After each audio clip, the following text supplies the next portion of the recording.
It's hard to believe that we're already almost halfway through June, but there's so many good movies to check out right now. Producer Charlie joins me now for our latest edition of Cinema Corner. So tell me, where do we start? Well, a little action thriller to start off Okay, with. that's better than horror. Well, you know, I always have a horror You'll for probably you have somewhere. that for me later.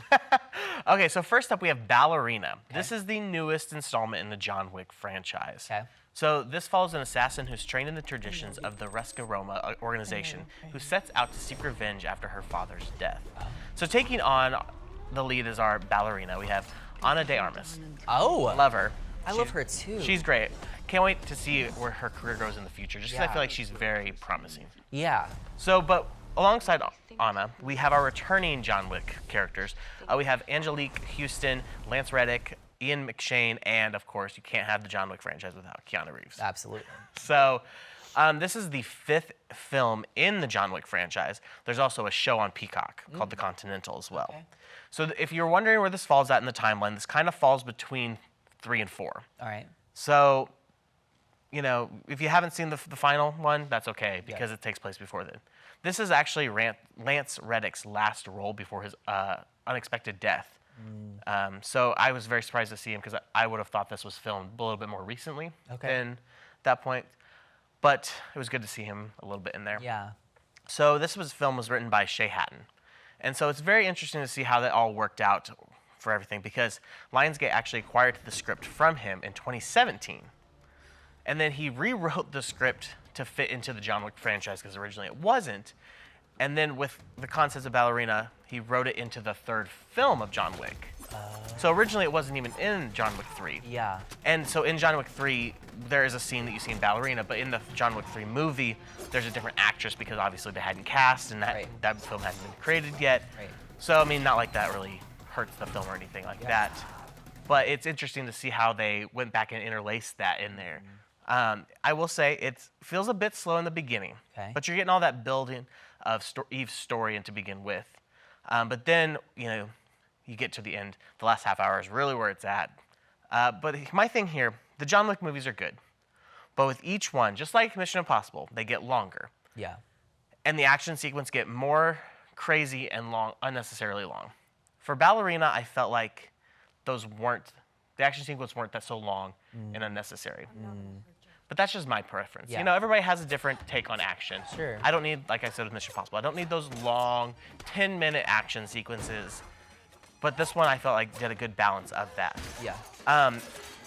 Anna's amazing. I think she does a great job at bringing Eve to life, bringing her thirst for vengeance. Very interested to see if they continue her story in the John Wick franchise. I just really appreciate her as an actress in general. Yeah, she's got a lot of promise, that's for sure. Yeah. So worldwide, so far, this has made $50.5 million with a budget of $90 million. Probably get there. We're in the start of summer. Kids are out of school. Granted, this isn't one for kids. Yeah.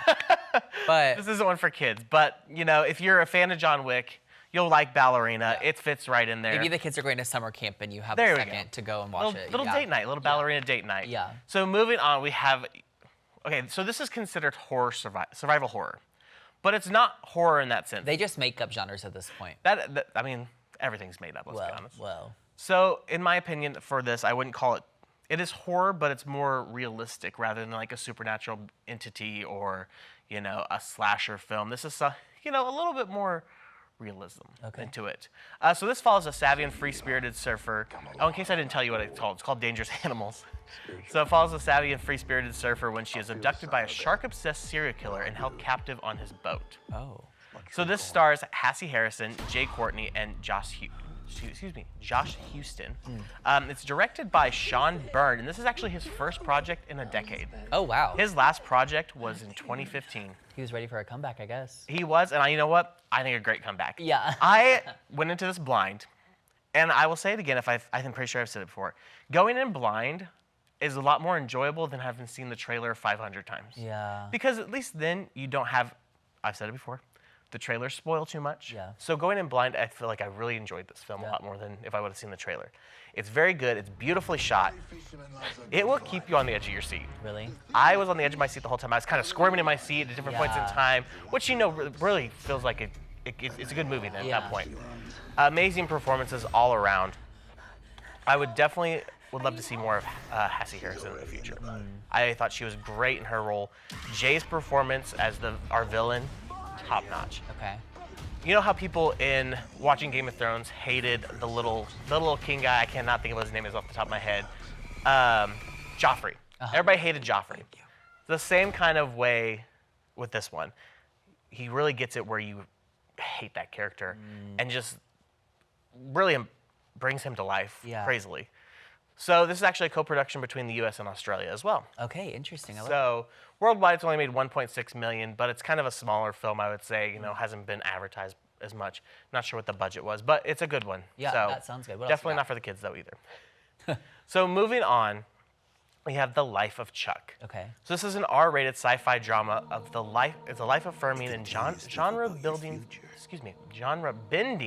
story based on Stephen King's novella about 3 chapters in the life of an ordinary man named Charles Krantz.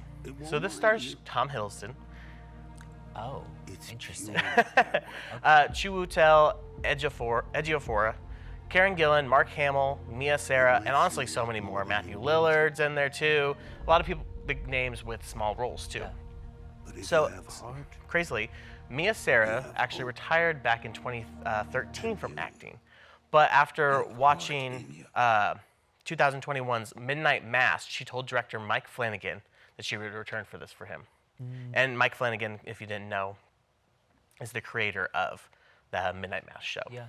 So it is honestly a really beautiful film. Yeah. It's thought-provoking, kind of makes you think about life and a little bit about the afterlife too. You'll laugh, you'll cry. A really good date night. Yeah. It is rated R, but honestly, there's not like anything too heavy, sexual, or anything like that. I feel like the kids would, you know, it might just be a little bit over their heads too. Yeah. Okay, that's fair. So, worldwide, it's only made 224,000 so far, but it's also a pretty small one. Alamo Draft will actually have it this weekend here in town, so go check it out. Yeah. Now, moving on to what else is coming out this weekend. New, we have the How to Train Your Dragon live action remake. I am actually pretty interested by this. I'm curious because Yeah. based on the trailers, it almost looks like a shot-for-shot remake. See, that's my thing, and I loved the animated one so much. So this is one where I kind of wish they wouldn't have touched it, but now that they have, I'm just like, I'm intrigued to see how it's gonna go. It'll be very interesting to see how Yeah. it goes. Also, we have Materialists with Dakota Johnson, Pedro Pascal, and Lots Chris Evans. of press. Whoever's been doing marketing for that movie deserves Yes. a raise. I'm excited for that one. Yeah. And then we also have The Unholy Trinity. Okay. And then quite a bit coming to streaming this week. All right. Actually. Today on Peacock, we have Are You There, God? It's Me, Margaret. That one was a cute one. Yeah. And then also, if you didn't see the biggest flop of the year, Snow White's on Disney+. Oh wow, already interesting. Yeah, well, you know, it Wow. didn't do good. So they're like, well, throw it out there. That's true. Then coming this Friday on HBO Max, we have Cleaner. And then on Hulu, we have Absolution. Okay.